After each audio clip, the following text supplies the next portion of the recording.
প্রতিটা রুমে সব কিছু ভেঙে ফেলা হয়েছে, দেখাচ্ছি আমি আপনাদেরকে।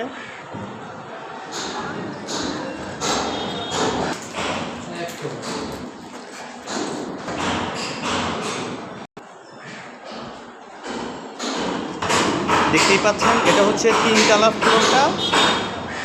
প্রতিটা তালায় আমি ঘুরিয়ে দেখাচ্ছি। একটা বড় ভিডিও বানিয়েছি, অবশ্যই ছোটও বানাচ্ছি, কারণ এক ভিডিও বানালে অনেক লং হয়ে যাবে, তাই ছোটো ছোটো করে আমি ভিডিও বানাচ্ছি, বড় বানাচ্ছি। আপনারা সবাই দেখবেন এবং আমার চ্যানেলটা সাবস্ক্রাইব করবেন, লাইক শেয়ার করবেন।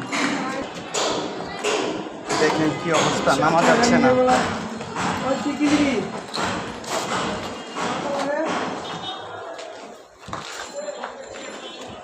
দেখতেই পাচ্ছেন আসলে বাংলাদেশে এখন 71-এর পরাজিত শক্তি বেড়ে গেছে।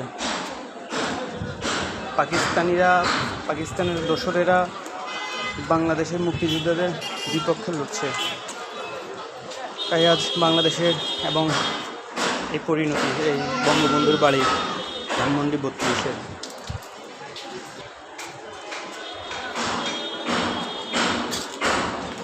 দেখতেই পাচ্ছেন।